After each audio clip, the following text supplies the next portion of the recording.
अजीत शहर के जाने-माने वकीलों में से एक था। काफी खुश परिवार, धन-दौलत की कमी नहीं थी। पत्नी सुनैना के साथ खुशी से जीवन चल रहा था और खुशियों में चार चांद तो तब लग गए जब सुनैना से गर्भवती होने की खबर अजीत और उसके परिवार को मिली। पहले ही दो बच्चे थे, पर दौलत की कमी ना होने के कारण एक और बच्चे को पाल सकते थे और अजीत ने सुनैना के स्वास्थ्य को लेकर पूरा ख्याल रखा और सुनैना को कोई परेशानी ना हो, इसलिए उसे अपना पूरा वक्त भी दिया। देखते ही देखते 9 महीने गुजर गए और एक दिन सुनैना को प्रसव का दर्द उठा और उसे फौरन अस्पताल ले जाया गया। अजीत को खबर भी दे दी गई। अजीत भी उसी वक्त अस्पताल पहुंच गया। अब डिलीवरी रूम में खुशखबरी का इंतजार था और थोड़ी देर बाद जब बच्चे की रोने की आवाज आई, सबके चेहरे पर रौनक आ गई।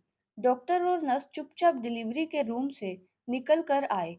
अजीत और उसका परिवार जानने को उत्सुक थे कि सुनैना का जो बच्चा है वह कैसा है और लड़का है कि लड़की।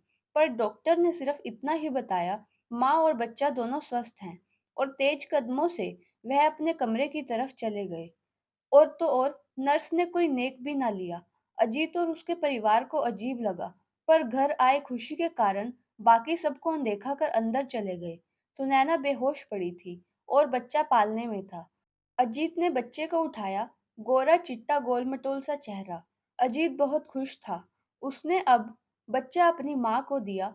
बूढ़ी माँ ने सबसे पहले बच्चे को देखा और उसका लिंग जानने के लिए लिपटे हुए कपड़े को जरा हटाया, तो अजीत की माँ एकदम से चीख पड़ी, "अजीत!" अजीत ने आवाज़ सुन घबराते हुए अपनी माँ की तरफ देखा, उठकर अपनी माँ की ओर आ गया जल्दी।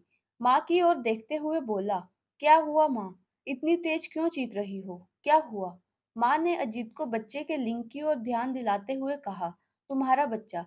अजीत के पैरों के नीचे से जमीन खिसक गई, मानो अब अजीत सीधा डॉक्टर के पास भागते हुए गया और घबराते हुए बोला, "डॉक्टर साहब, मेरा बच्चा वो।" डॉक्टर समझ चुके थे, पर थोड़ी निराशा जताते हुए उन्होंने सर झुका लिया। अब अजीत को समझ नहीं आ रहा था, सुनैना को होश आते ही उसे क्या जवाब दे। क्या बताएं कि उसने किन्नर को जन्म दिया है। अजीत की माँ उसे इशारे कर अपनी तरफ बुलाती है और कहती है कि क्या करना है अब इस बच्चे का। चार लोगों को पता लगेगा तो समाज में क्या इज्जत रह जाएगी हमारी। हंसेंगे लोग हम पर। इस बच्चे को फेंक आ कहीं। बहू को बोल देंगे कि बच्चा मरा हुआ है और उसे पता भी लगा तो शायद वह भी यही करेगी। अब अजीत थोड़ा परेशान और सोचता हुआ और उसे अंत में माँ की बात सही लगी और स्टाफ से उसने बच्चे के सारे रिकॉर्ड बदलने के लिए बोला और पैसों से सबका मुंह बंद कर दिया और बच्चे को उठाकर दूर कहीं गरीबों की बस्ती के पास छोड़कर आ गया और पास में 700-800 के नोट की कुछ बंडल की गड्डी रख दी बच्चे के साथ और तेजी से कार की रफ्तार बढ़ाकर निकल गया। और मानो अजीत को लग रहा था कितनी बड़ी मुसीबत से छुटकारा मिल गया हो, पर अब उस छोटी सी जिंदगी का क्या होगा जिसका कोई ना था इस दुनिया में। रात काली थी और बच्चा सुबह तक तो वहीं पड़ा रहा, पर जब सुबह बच्चे की रोने की आवाज से बस्ती में शोर मचा, तो पता लगा कि कोई बच्चा छोड़ गया। अब सब लोग घेर के तो खड़े हो गए, पर बच्चे का क्या करना है। लोग पुलिस को बुलाने लगे, पर कौन मुसीबत पाले, यह सोचकर लोग बच्चे को वहीं छोड़कर जाने लगे। तब वहां पर से एक बुजुर्ग महिला गुजर रही थी, जिसे सब अम्मा कहकर पुकारते थे। बच्चे का रोता देख बूढ़ी अम्मा ने उस बच्चे को उठा लिया, पूछा किसका है, तो भीड़ से कोई बोला, पता नहीं किसका है, रात को कोई छोड़ गया, यहाँ अब कौन रखे इसे, क्या पता किसका पाप है। तब अम्मा ने देखा कि बच्चा है या बच्ची, तो यह मालूम हुआ कि किन्नर का बच्चा है। तो अब लोग समझ गए, पर लेकर कौन जाए, इस पर सवाल था। धीरे धीरे भीड़ कम होने लगी। काफी देर कोई नहीं आया, तो किसी ने कहा, यहीं छोड़ देते हैं। तभी अम्मा उस बच्चे को साथ लेकर जाने लगी। तो लोग बोले, अम्मा क्या करोगी इसका, अकेले तो रहती हो। अम्मा मुस्कुराई, अकेले रहती हूँ तभी तो ले जा रही हूँ। मेरे बच्चे भी मुझे ऐसे ही लावारिस छोड़ गए थे। इस मासूम की क्या गलती है, मैं पालूंगी इसे, रूखा सूखा जैसा होगा करूंगी। जहाँ अपने लिए करती हूँ, इसके लिए भी करूंगी। अब अम्मा बच्चे को लेकर घर आ गई। जैसे ही उसने बच्चे को लिपटे कपड़े से हटाया, तो देखा कोने में कुछ नोटों के दो बंडल पड़े हैं। अम्मा ने पैसों को देखा और कुछ सोचते हुए संभाल कर रख लिए, क्योंकि बच्चा अभी छोटा है, कोई ना कोई ज़रूरत पड़ सकती है। अब बूढ़ी अम्मा अकेली थी, तो बच्चे को अपने बच्चे की तरह पालने लगी और बच्चे का नाम उसने बिल्कुल रूप की तरह रख दिया मनसुंदरी। और देखते-देखते 12 साल ऐसे गुज़र गए, अब अम्मा बूढ़ी हो चली थी। मनसुंदरी देखने में बहुत सुंदर और मासूम सी नज़र आती थी। पर बस्ती के लोग, बच्चे उसे चिढ़ाते थे और रोज़ अम्मा उसके लिए बस्ती वालों से लड़ा करती थी। अम्मा का स्वास्थ्य दिन प्रतिदिन बिगड़ता जा रहा था और एक वह मनहूस दिन भी आ गया जब अम्मा चल बसी और अब मनसुंदरी इस दुनिया में अकेली थी। उसका कोई नहीं था। अकेली छोटी-सी मासूम बच्ची 12 साल अम्मा के साथ रहते-रहते अम्मा से बहुत कुछ सीख चुकी थी। दुनिया में कैसे रहना है, दुनिया के रंग-ढंग सब सुने थे मनसुंदरी ने अम्मा से। अब मनसुंदरी का दुनिया में रूबरू होने का वक़्त आ गया था, एक नई ज़िंदगी की शुरुआत भी। 12 साल की मासूम सी मनसुंदरी की ज़िंदगी से अम्मा का साया उठते ही उसकी दुनिया ही बदल गई। जब तक अम्मा थी, उसे कोई परेशान नहीं करता था। हालात कैसे भी हों, वह खुश थी और सब मुसीबतों से बची हुई थी। अम्मा ने उसे बताया था कि दुनिया बहुत गंदी है, संभल कर रहना। पर अब मनसुंदरी करे तो क्या करे? भूखी प्यासी 4-5 दिन गुजर गए। बस्ती के लोग तो पहले से उसे परेशान करते थे, पर बेचारी मासूम बच्ची करती भी क्या? जिससे खाने को मांगती थी, वही उसे डांट देता, धुतकार देता, कोई-कोई उसे पीट तक देता। सिग्नल पर कुछ बच्चों को भिखारियों की तरह भीख मांगते देखा, तो मजबूरी में मनसुंदरी भी सिग्नल पर भीख मांगने लगी। मासूम सा चेहरा और सुंदर नैन नक्श, कुछ राहगीरों से कुछ खाने को मिल जाता और शाम से पहले घर आ जाती। और कुछ दिन कुछ मिले या ना मिले, लेकिन वह शाम से पहले घर आ जाती थी मनसुंदरी। क्योंकि अम्मा ने मरते वक्त कहा था मनसुंदरी से, कुछ भी हो जाए, शाम से पहले घर आ जाना। रात को बाहर दरिंदे घूमते हैं, जो बच्चों को खा जाते हैं। मनसुंदरी काफ़ी सुंदर तो दिखती थी, पर उसके शारीरिक बनावट से उसके किन्नर होने का पता नहीं लगता था। पर बस्ती में तो सब जानते थे और फिर उसे सब हिजड़े छक्के और अपशब्द कहकर बुलाते थे। मनसुंदरी कभी पढ़ी लिखी नहीं, अम्मा के जाने के बाद। समाज में उसे जितनी भी गालियाँ मिली, पर आज तक उसे कभी उनका मतलब समझ नहीं आया। भिखारियों के साथ भी कई लड़कियाँ, बच्चे और लोग रहते थे, पर सब आपस में भाई-भाई बुलाते थे। तो फिर समाज में मनसुंदरी को ही घृणा की नज़रों से क्यों देखा जाता था? अब वो किससे पूछे, क्या पूछे? जब से पैदा हुई है, तब से उसे नफ़रत ही मिली। अम्मा थी जब तक उसे कभी किसी की गाली और बात का बुरा नहीं लगा। पर मंसूरी के जीवन में दुखों की तो यह सिर्फ शुरुआत थी। अब बस्ती में कुछ औरतें और लड़कियां पड़ोस की सोसाइटी में जाकर काम करती थी, तो मनसुंदरी ने सोचा कि वह भी कर लेगी। हालांकि मनसुंदरी सब काम में तेज और बेहतर थी, बहुत स्वादिष्ट खाना बना लेती थी, पर उसके किन्नर होने की वजह से उसे कोई काम नहीं देता और जहां जाती वहां से भगा दिया जाता। एक दिन मनसुंदरी भीख मांगने के लिए निकली, तो बरसात बहुत तेज हो गई। मनसुंदरी रास्ते में रुक गई। रात होने लगी थी और घर आते-आते काफी देर हो चुकी थी। सुनसान सड़क पर मनसुंदरी डरती हुई तेज कदमों से घर आने की जल्दी में थी। उसे अम्मा की कही दरिंदों वाली बात याद आ रही थी। तभी आगे अगली वाली गली में उसने कुछ लोगों की आवाज सुनी, तो उसे थोड़ी सांस में सांस आ गई। उसने उसी तरफ से जाने का सोचा।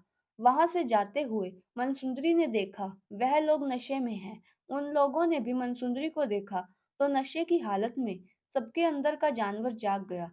5 या 6 लोग थे। उन्होंने गाड़ी निकाली और मनसुंदरी का मुंह दबोचा। गाड़ी में खींच के सुनसान जगह पर ले गए। अब उस मासूम के कपड़े फाड़ने लगे। मनसुंदरी बेचारी डरी हुई रोती हुई घर जाने की गुहार लगाती गिड़गिड़ाती रही। जैसे ही पहले आदमी ने जब उसके सारे कपड़े फाड़ दिए, तो बोला, यह साला तो छक्का है, क्या करें इसका?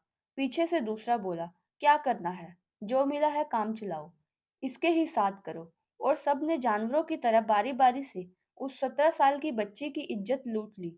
उसे नग्न अवस्था में छोड़कर वहां से चले गए। मनसुंदरी के पूरे जिस्म पर जख्म बन गए थे, कहीं दांतों से काटने के निशान, तो दूसरी तरफ उसके शरीर से खून बह रहा था। सुबह तक बेचारी किसी लाश की तरह पड़ी रही। सुबह जब एक आदमी वहां से गुजर रहा था, तो उसने देखा एक लड़की बहुत बुरी हालत में पड़ी हुई है, दर्द से तड़प रही है। तो उसने तुरंत पुलिस को फोन किया और पुलिस और एम्बुलेंस आई। पर पुलिस को जैसे ही पता लगा कि लड़की किन्नर है, तो पुलिस ने केस बंद कर दिया। मनसुंदरी को सरकारी अस्पताल में भर्ती करवा दिया गया, पर देखरेख करने वाला कोई नहीं। अस्पताल में स्टाफ के रवैया से सब वाकिफ होते हैं। जैसे ही मनसुंदरी को होश आया, उसे अस्पताल से डिस्चार्ज कर दिया गया। अब मनसुंदरी अपने जख्मों के साथ अपनी बस्ती में आई, तो पता लगा कि बस्ती वालों ने उसके घर को और उसके घर के सारे सामान को बेच दिया और मनसुंदरी को मार के भगा दिया। मनसुंदरी अम्मा के बाद अनाथ तो थी ही, अब बेघर भी हो गई थी। पर अब वह क्या करे, उसके पास कुछ भी ना था। अब तो घर भी नहीं था। क्या करती? सोचा मर जाएगी। इस जिंदगी ने उसे तकलीफ के अलावा क्या दिया है? वह क्या करे? 2 दिन से भूखी प्यासी थी। तभी किन्नरों की एक मंडली एक इलाके में किसी के यहाँ बच्चा पैदा हुआ था, तो वहां से नेक लेने और बच्चे को आशीर्वाद देने आई थी। मनसुंदरी हैरान हो गई, कैसे यह लोग इनके आगे कुछ बोल भी नहीं पा रहे और इन्हें इतनी इज्जत भी मिल रही है। मनसुंदरी किन्नरों की एक मंडली के किनारे कोने में मुंह से पान दबाए एक बड़ी किन्नर के पास पहुंची। उस किन्नर के पास, जिसका नाम था शीला। अब शीला मनसुंदरी को देखते ही समझ गई और बोली, तू कहाँ रहती है? माँ बाप नहीं है तेरे? मनसुंदरी कुछ बोलती, इससे पहले रोने लगी। शीला ने उसे चुप कराया और अपने साथ ले गई। बहुत बड़ा घर था, खाने पीने को सब मौजूद था। मनसुंदरी ने शीला को अपने बारे में सब बताया। शीला की आंखों के आगे और बाकी सब किन्नर जो वहां थे, मानो अपनी ही कहानी सुन रहे थे। सबकी आंखें नम हो चुकी थी। पर शीला ने कहा, अब परेशान मत हो, तू अब यहीं रहेगी हमारे साथ। और मनसुंदरी को उसके जीवन की हकीकत बताई। किन्नर क्या होते हैं, कैसे जिंदगी होती है उनकी। शीला ने अगले ही दिन मनसुंदरी को नृत्य सिखाना शुरू करवा दिया और अब मनसुंदरी का पूरा जीवन नाचते हुए लोगों को दुआओं देने में गुजर गया। इतने सालों में मनसुंदरी भी बूढ़ी हो गई, अब किन्नरों की सरदार बन चुकी थी। अपना बड़ा सा घर था, उसके अच्छे स्वभाव पर उसके सभी साथी खुश थे, पर मन में हमेशा मलाल रहा। अक्सर रात को सोते समय अतीत के पलों में पहुंच जाती थी और मन में बचपन से ही समाज की ना अपनाने की वजह उसे हमेशा बेचैन करती थी। उसने जब से अपनी हकीकत समझी, तब से जीवन का सामाजिक रूप देखा। उसने ठान लिया, मनसुंदरी वक्त के साथ समाज में किन्नरों के लिए कुछ करना चाहती थी, पर करे क्या, समझ नहीं आया कभी। ना कभी किसी ने सलाह दी। पर एक रात उसके जीवन में ऐसी घटना घटी। मनसुंदरी एक रात अपनी गाड़ी से कहीं जा रही थी। आने में काफी देर हो चुकी थी। तब उसकी नजर रात के अंधेरे में खुद को छुपाते हुए एक आदमी पर पड़ी। उसके हाथ में एक बैग था, जिसे वह कचरे में फेंक कर भाग गया। तभी मनसुंदरी ने गाड़ी रोकी और कचरे की पेटी पर जाकर देखा, तो एक बच्चा रो रहा था। उसने उसे उठाया। जैसे ही उसने देखा, तो मानो खुद को ही पाया। वह बच्चा भी किन्नर था। मनसुंदरी अपनी गाड़ी में बैठ गई, बच्चे को लेकर, और अपने अतीत को यादों में खो गई। उसकी नजर उस बच्चे पर थी। उसे देखती रही और गहरी सोच में थी। पर उसने सोच लिया था कि क्या करना है। जो उसके साथ हुआ, वो अब किसी और के साथ नहीं होगा। उसने सोच लिया था क्या करना है। जल्दी घर पहुंची और बच्चे का ख्याल रखने के लिए किन्नरों को बोला। और अगले दिन उसने अपने किन्नर समाज के नामी किन्नरों की सभा बुलाई और उसने अपनी बात सबके बीच रखी। उसने उनको यह बात कही कि एक संस्था बनानी है मुझे, जिसमें आने वाले नए किन्नर बच्चों को, या जो लोग किन्नर बच्चों को कचरे में बस्तियों में छोड़ जाते हैं, उन्हें हम अपनी संस्था में पालेंगे, ताकि उनका जीवन हमारी तरह ना हो। समाज में उनकी भी एक पहचान हो, पढ़ लिख कर कुछ बने। तभी कुछ किन्नर बोले, हाय हाय, फिर लोगों से हमें पैसे और नेक और जो भी पैसा मिलता है कैसे मिलेगा? मनसुंदरी ने तुरंत जवाब दिया, पैसा ही तो जोड़ा है मैंने पूरी उम्र। रातों को नींद मुझे फिर भी नहीं आई कभी। हमेशा इस समाज ने किन्नरों को धुतकारा है। सिर्फ बच्चा पैदा होने और शादियों में नेक और आशीर्वाद देने के लिए जो पैसे देते हैं, उससे ज्यादा तो मन में सौ सौ गाली देते हैं। हमें पैसा दो मिला है, पर अपने किन्नर समाज में बहुत इज्जत भी है। पर आज भी सोचती हूँ, क्यों मेरे माँ बाप ने मुझे फेंका होगा? क्यों आज तक समाज ने हमें नहीं अपनाया? ये आज भी मुझे सोने नहीं देता। मैं कभी पढ़ लिख नहीं पाई। मुझे कुछ नहीं पता। मुझे मेरे सवालों का जवाब नहीं मिला। बाकी सभी किन्नर चुप, निशब्द हो गए और सभी किन्नरों ने खुशी खुशी अपनी सहमति जताई और सबने अपनी तरफ से जितनी हो सके योगदान दिया।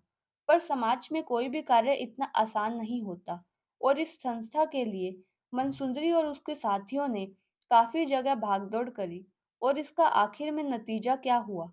मनसुंदरी ने बहुत बड़े सपने देखे थे अपने किन्नर समाज के लिए, और 2-3 साल में मेहनत के बाद किन्नरों की एक संस्था ऐसी संस्था बनी जहां किन्नर बच्चों को और बाकी गरीब बच्चों को एक साथ एक छत के नीचे पढ़ाया जाता। समाज के कुछ समझदार लोगों ने मनसुंदरी के काम की सराहना की और बढ़कर समर्थन किया। अब मनसुंदरी की यह संस्था बच्चों को पढ़ाने और रोजगार उपलब्ध कराने का कार्य भी करने लगी, ताकि समाज में एक अच्छी छवि बनने लगे। और ऐसा हुआ भी। इस संस्था को चलते-चलते 25 साल हो चुके थे। मनसुंदरी अपनी उम्र में स्वस्थ थी, 90 साल की हो चुकी थी। अब भी अपने ज्यादातर कार्य खुद करती थी। अब मनसुंदरी के चेहरे पर झुर्रियों से ज्यादा सुकून नजर आता था। एक दिन अपने दैनिक कार्यों की तरह संस्था में निरीक्षण के लिए गई। एक पुलिस वाली आई और मनसुंदरी के पैर छूने लगी। उसने जैसे ही चेहरा उठाया तो देखा कि एक किन्नर थी, जिसे पुलिस में उच्च पद पर नौकरी मिली थी। उसने मनसुंदरी को बताया, अम्मा तुम नहीं होती तो आज मैं कहाँ होती मालूम नहीं। मेरा क्या होता मुझे नहीं पता। अगर आपने मुझे उस रात नहीं उठाया होता तो क्या होता। आपने मुझे पढ़ाया लिखाया, मुझे इस काबिल बनाया कि आज मैं जो भी हूँ आपके सामने हूँ। मनसुंदरी उसको देखती है और इतनी खुश होती है और कहती है, नहीं, पढ़ना तो तेरा अधिकार था जो इस समाज ने तुझे कभी नहीं दिया, और यह नौकरी तेरी मेहनत का नतीजा है। मैंने कुछ नहीं किया, पर तेरी कामयाबी हमारे किन्नर समाज की मिसाल है। तुझे देखकर एक नई शुरुआत होगी। उस दिन मनसुंदरी बहुत खुश थी, मानो वर्षों से जिस सुकून की तलाश में थी, आज मनसुंदरी को बहुत मीठी नींद आने वाली थी। मनसुंदरी उस दिन बहुत ही सुकून से सोई और हमेशा के लिए सो गई। उसकी आखिरी इच्छा थी कि समाज में किन्नरों को सम्मान और सामान्य जीवन जीने की आजादी हो। और उसके इस संस्थान से फिर एक के बाद एक ऐसे हीरे निकले, जिन्होंने समाज में किन्नरों की छवि को बदल कर रख दिया। देश विदेश में उच्च पद हासिल किए।